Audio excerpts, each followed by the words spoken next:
as in the vigilance of the sleepless night, through the slow, heavy-footed, silent hours, repressing in her bosom its load of grief, she sat staring at the dumb tread of time and the approach of ever-nearing fate.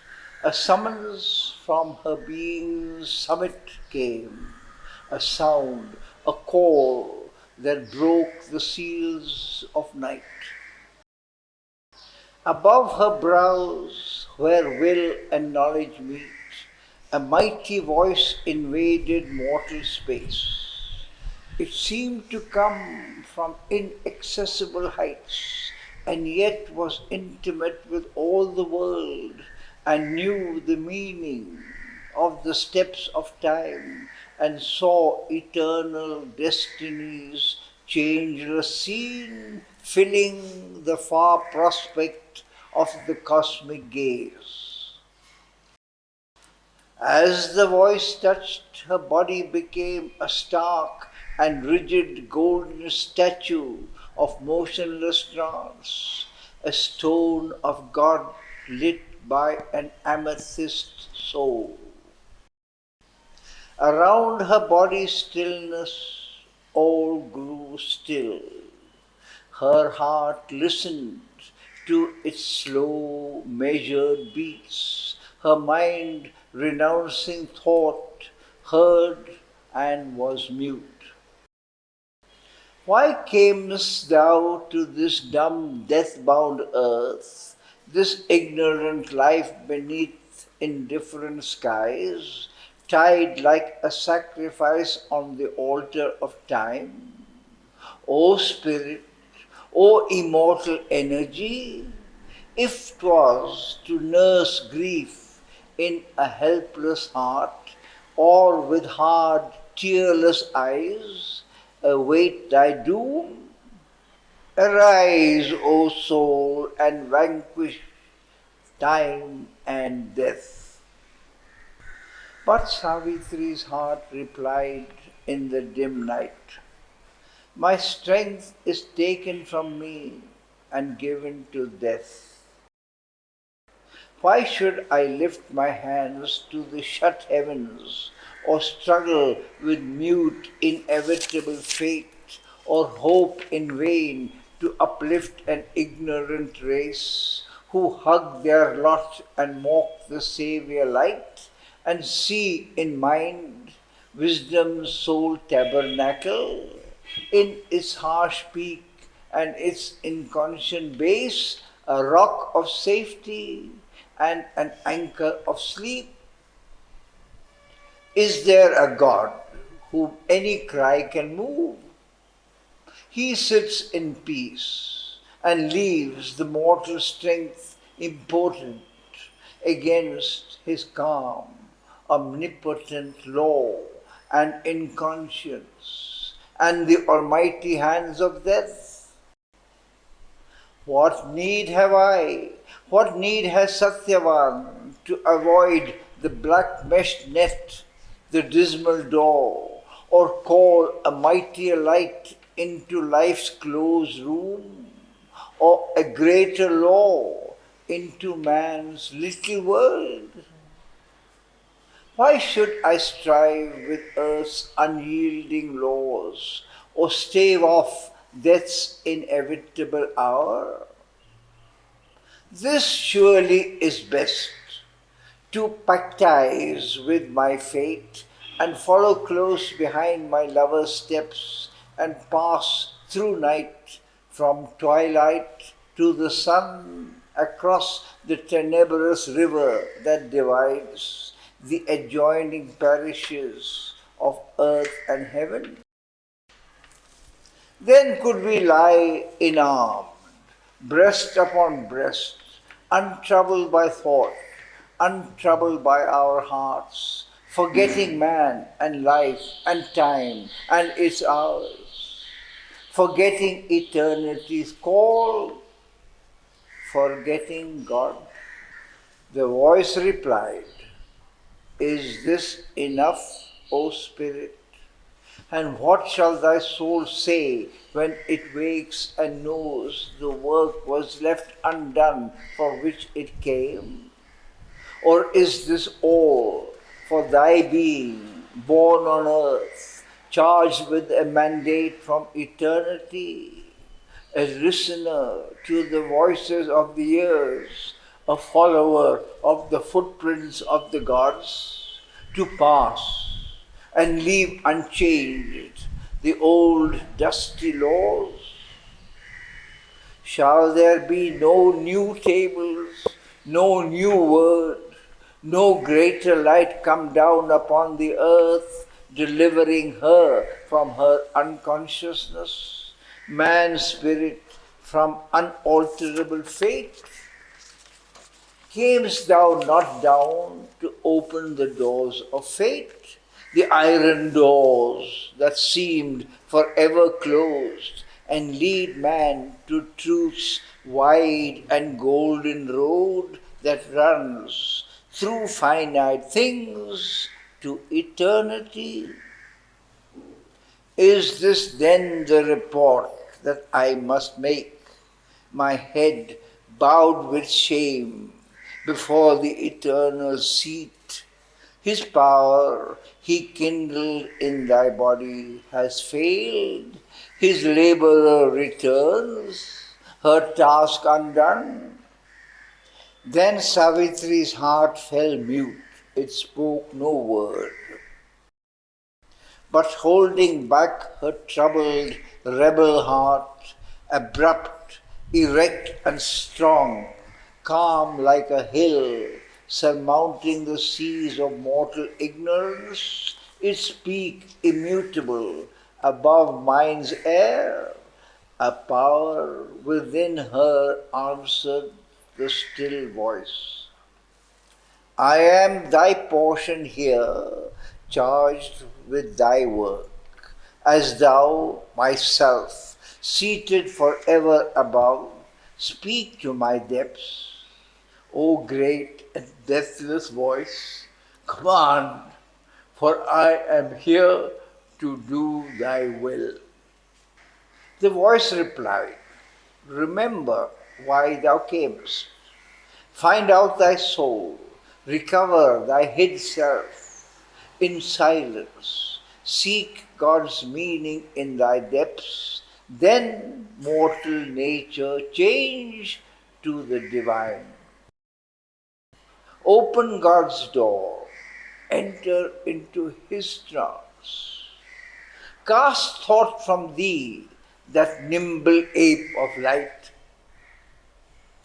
In his tremendous hush, stilling thy brain, his vast truth wake within, and know and see. Cast from thee sense that veils thy spirit's sight. In the enormous emptiness of thy mind, thou shalt see the Eternal's body in the world. Know him in every voice heard by thy soul. In the world's contacts, meet his single touch. All things shall fold thee into his embrace. Conquer thy heart's throbs. Let thy heart beat in God. Thy nature shall be the engine of his works. Thy voice shall house the mightiness of his word. Then shalt thou harbor my force and conquer death. Then Savitri by her doomed husband sat, still rigid in her golden motionless pose, a statue of the fire of the inner sun. In the black night, the wrath of storm swept by, the thunder crashed above her, the rain hissed, its million footsteps pattered on the roof. Impassive, mid the movement and the cry, witness of the thoughts of mind, the moods of life, she looked into herself and sought for her soul. A dream disclosed to her the cosmic past, the crypt seeds and the mystic origins, the shadowy beginnings of world fate. A lamp of symbol lightening hidden truth, imaged to her the world's significance. In the indeterminate formlessness of self, creation took its first mysterious steps. It made the body shape, a house of soul, and matter learned to think, and person grew. She saw space peopled with the seeds of life, and saw the human creature born in time. At first appeared a dim, half-neutral tide of being emerging out of infinite naught. A consciousness looked at the inconscient vast, and pleasure and pain stirred in the insensible void. All was the deed of a blind world energy. Unconscious of her own exploits, she worked, shaping a universe out of the inane. In fragmentary beings, she grew aware, a chaos of little sensibilities gathered round a small ego's pinpoint head. In it, a sentient creature found its poise. It moved and lived, a breathing, thinking whole. On a dim ocean of subconscious life, a formless surface consciousness awoke. A stream of thoughts and feelings came and went. A foam of memories hardened and became a bright crust of habitual sense and thought, a seat of living personality, and recurrent habits mimicked permanence. Mind nascent labored out a mutable form. It built a mobile house on shifting sands, a floating isle upon a bottomless sea. A conscious being was by this labor made. It looked around it on its difficult field, in the green, wonderful, and perilous earth. It hoped in a brief body to survive, relying on matter's false eternity. It felt a Godhead in its fragile house. It saw blue heavens, dreamed immortality. A conscious soul in the inconscious world, hidden behind our thoughts and hopes and dreams, an indifferent master signing nature's acts, leaves the vice-regent mind a seeming king. In his floating house upon the sea of time, the regent sits at work and never rests. He is a puppet of the dance of time. He is driven by the hours. The moment's call compels him with the throbbing of life's need and the babel of the voices of the world. This mind no silence knows, nor dreamless sleep. In the incessant circling of its steps, thoughts tread forever through the listening brain. It toils like a machine and cannot stop. Into the body's many storied rooms, endless, crowd down the dream God's messages. All is a hundred-toned murmur and battle and stir. There is a tireless running to and fro, a haste of movement and a ceaseless cry. The hurried servant senses answer apace to every knock upon the outer doors. Bring in time's visitors, report each call, admit the thousand queries and the calls and the messages of communicating minds and the heavy business of unnumbered lives and all the thousandfold commerce of the world. Even in the tracts of sleep is scant repose.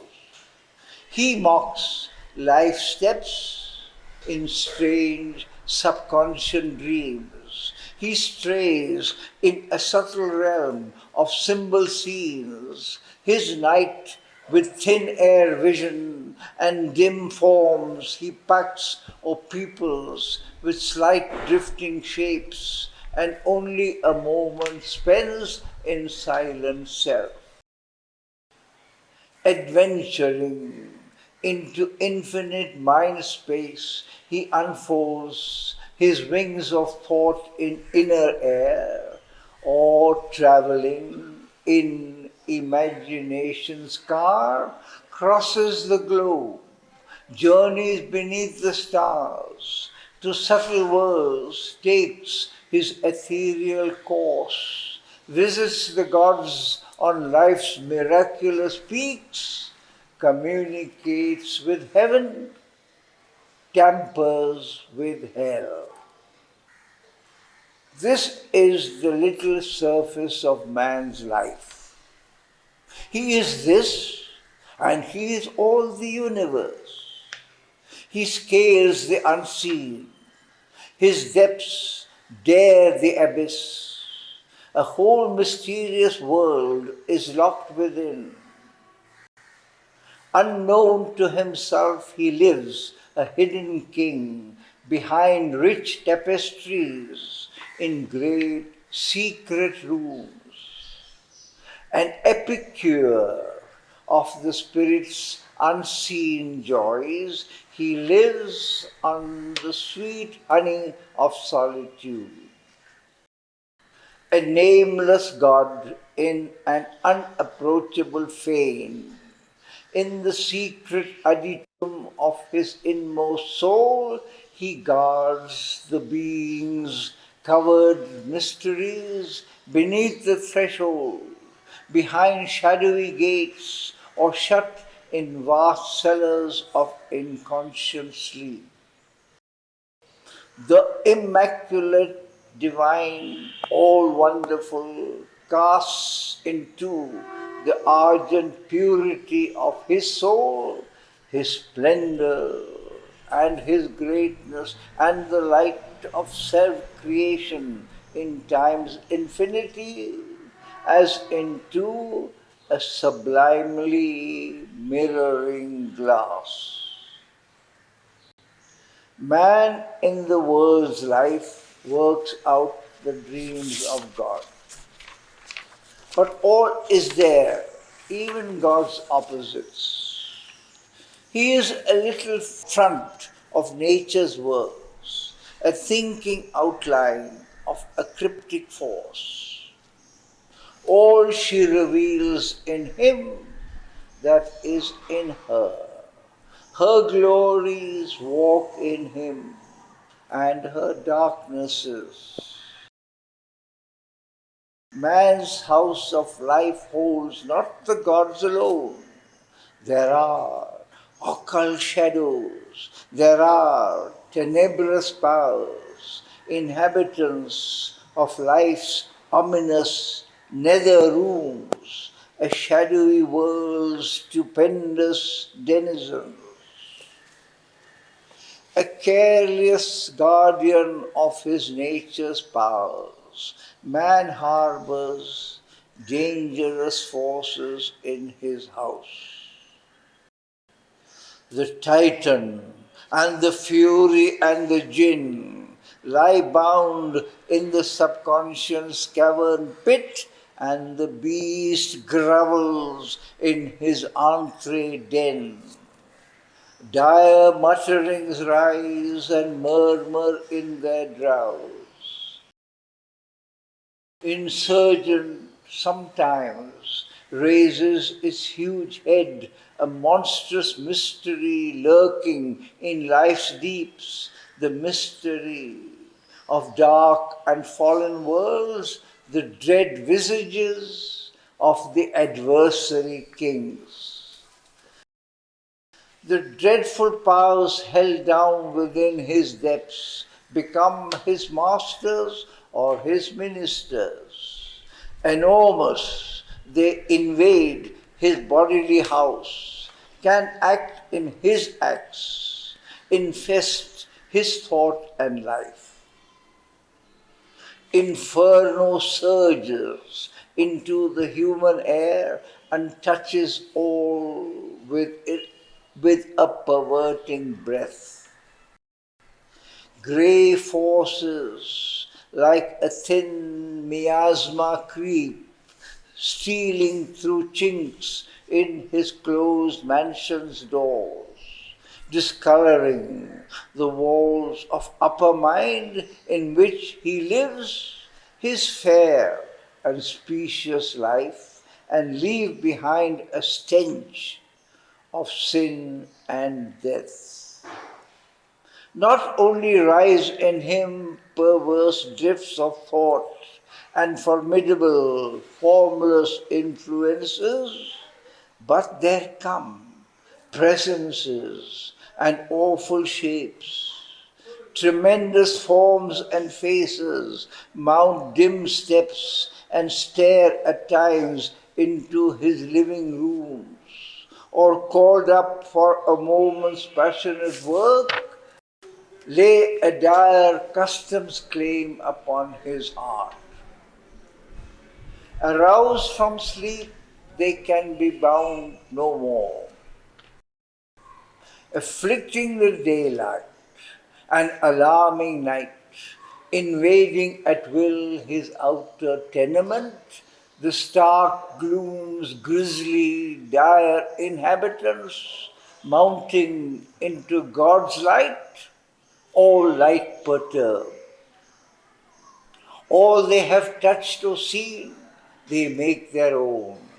In nature's basement lodge, mind's passages fill, disrupt thought's links and musing sequences, break through the soul's stillness with a noise and cry, or they call the inhabitants of the abyss, invite the instincts to forbidden joys, a laughter wake of dread demoniac mirth, and with nether riot and revel shake life's floor. Impotent to quell his terrible prisoners, appalled, the householder, helpless, sits above. Taken from him, his house is his no more.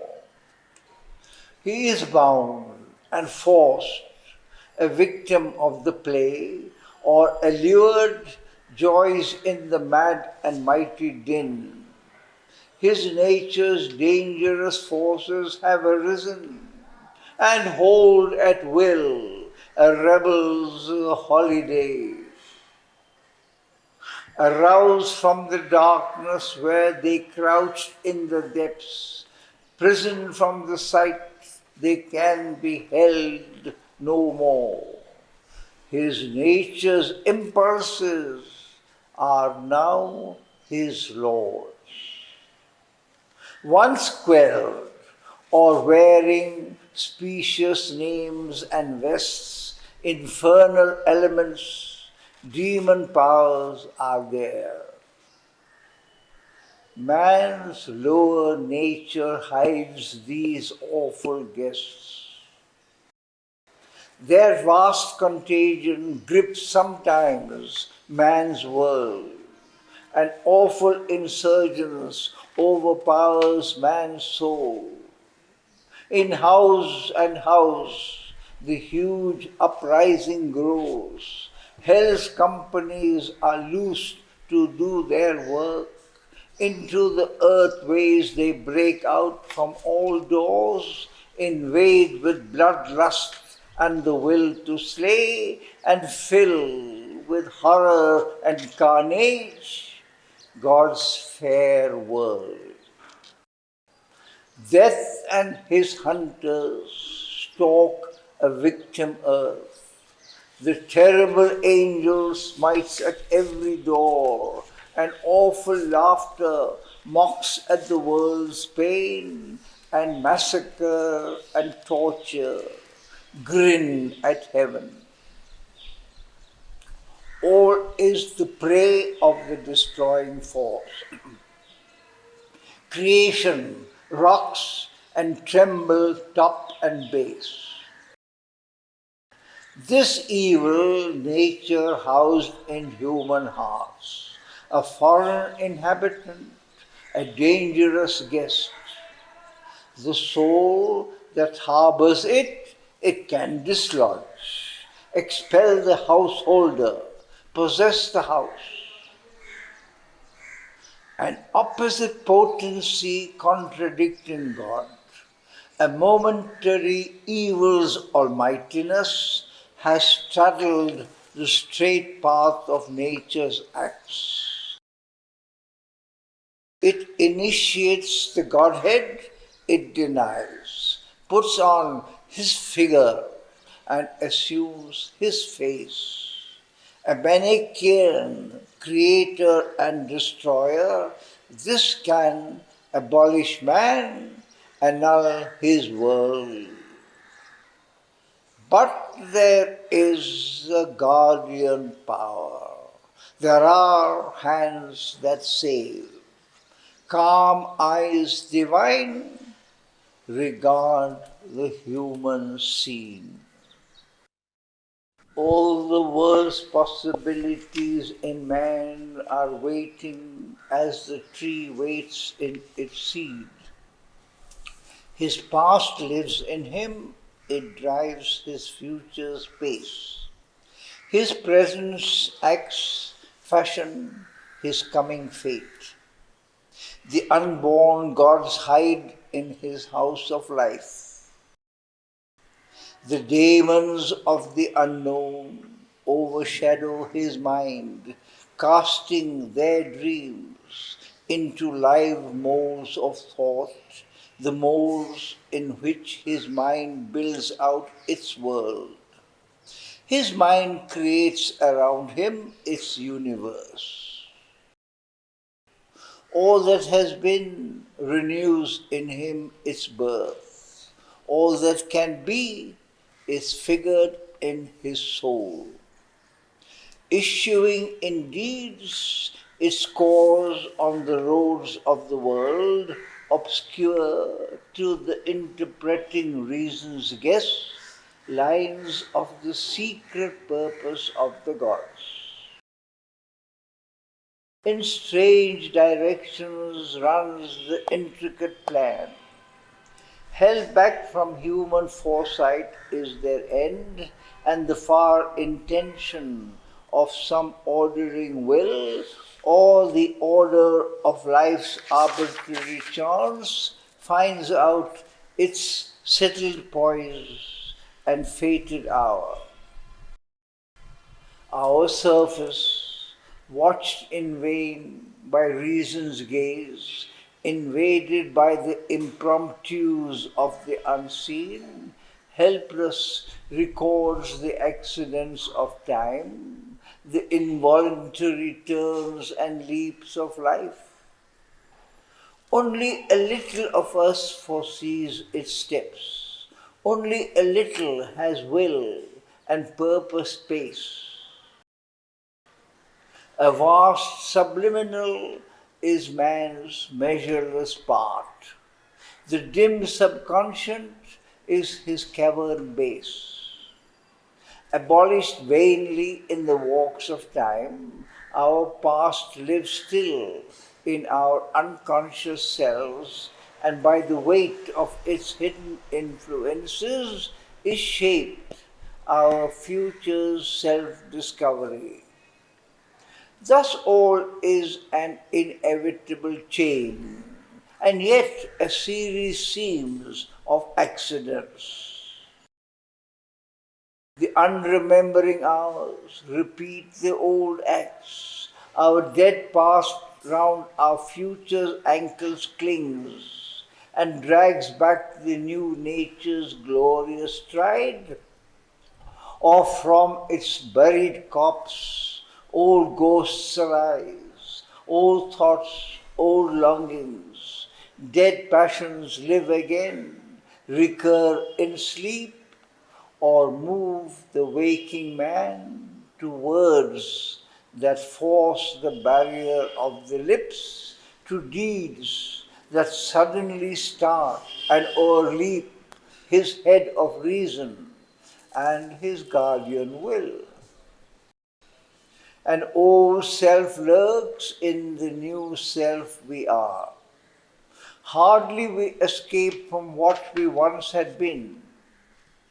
In the dim gleam of habit's passages, in the subconscious darkling corridors, all things are carried by the porter nerves and nothing checked by subterranean mind, unstudied by the guardians of the doors and passed by a blind instinctive memory, the old gang dismissed, old cancelled passports serve. Nothing is wholly dead that once had lived. In dim tunnels of the world's being and in ours, the old rejected nature still survives. The corpses of its slain thoughts raise their heads and visit mind's nocturnal walks in sleep. Its stifled impulses breathe and move and rise. All keeps a phantom immortality. Irresistible are nature's sequences. The seeds of sins renounced sprout from hid soil. The evil cast from our hearts once more we face. Our dead selves come to slay our living soul. A portion of us lives in present time, a secret mass in dim inconscious groups. Out of the inconscient and subliminal arisen, we live in mind's uncertain light and strive to know and master a dubious world whose purpose and meaning are hidden from our sight. Above us dwells a superconscient God, hidden in the mystery of his own light. Around us is a vast of ignorance, lit by the uncertain ray of human mind. Below us sleeps the inconscient, dark and mute. But this is only matter's first self-view, a scale and series in the ignorance. This is not all we are, or all our world. Our greater self of knowledge waits for us, a supreme light in the truth-conscious vast. It sees from summits beyond thinking mind. It moves in a splendid air, transcending life. It shall descend and make earth's life divine. Truth made the world, not a blind nature force. For here are not our large diviner heights, our summits in the superconscious blaze are glorious with the very face of God. There is our aspect of eternity. There is the figure of the God we are, his young, unaging look on deathless things, his joy in our escape from death and time, his immortality and light and bliss. Our larger being sits behind cryptic walls. There are greatnesses hidden in our unseen parts that wait their hour to step into life's front. We feel an aid from deep indwelling gods. One speaks within, light comes to us from above. Our soul from its mysterious chamber acts, its influence pressing on our heart and mind pushes them to exceed their mortal selves. It seeks for good and beauty and for God. We see beyond self's walls, our limitless self. We gaze through our world's glass at half-seen vasts. We hunt for the truth behind apparent things. Our inner mind dwells in a larger light. Its brightness looks at us through hidden doors. Our members luminous grow, and wisdom's face appears in the doorway of the mystic ward.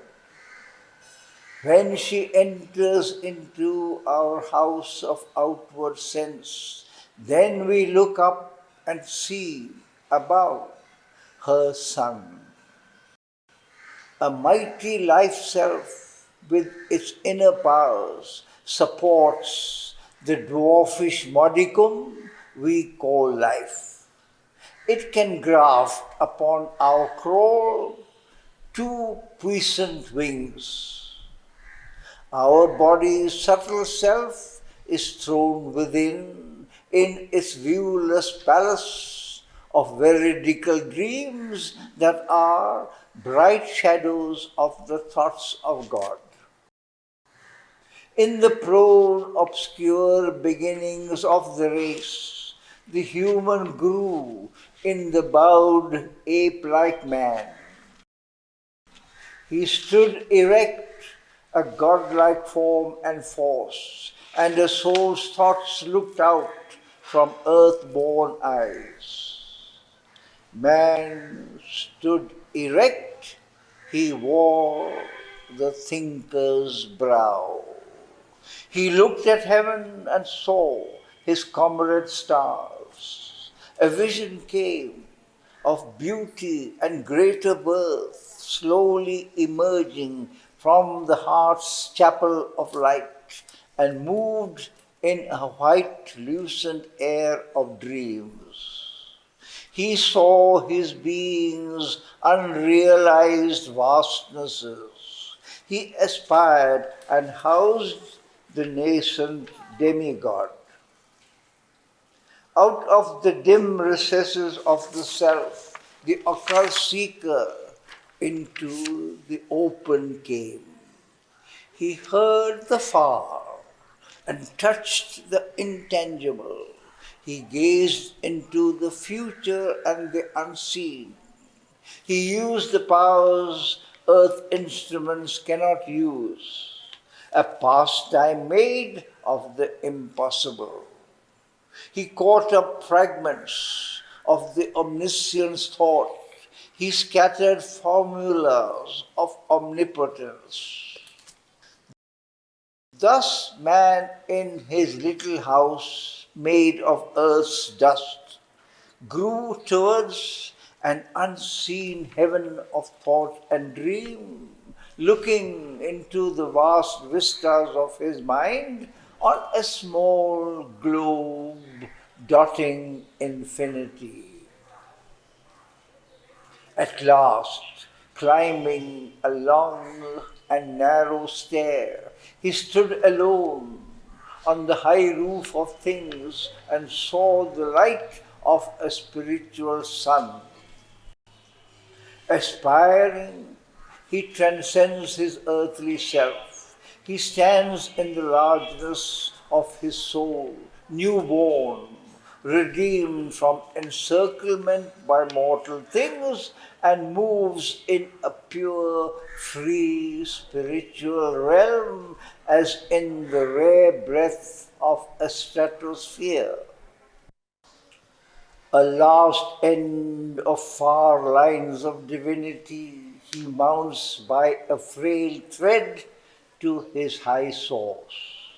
He reaches his fount of immortality, he calls the Godhead into his mortal life. All this the Spirit concealed had done in her. A portion of the mighty Mother came into her as into its own human part.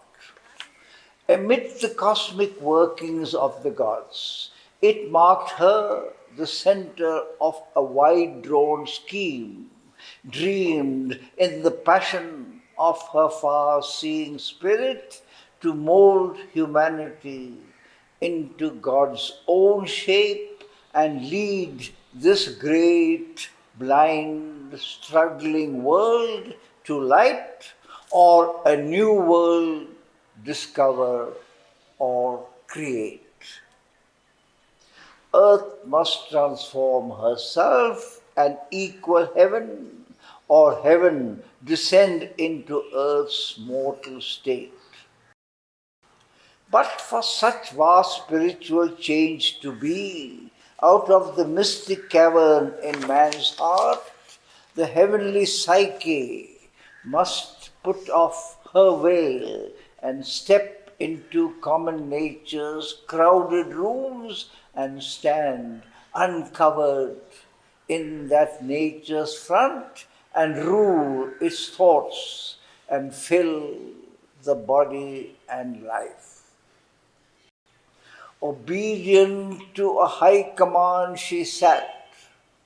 Time, life and death were passing incidents, obstructing with their transient view her sight that must break through and liberate the God imprisoned in the visionless mortal man. The inferior nature, born into ignorance, still took too large a place. It veiled herself and must be pushed aside to find her soul.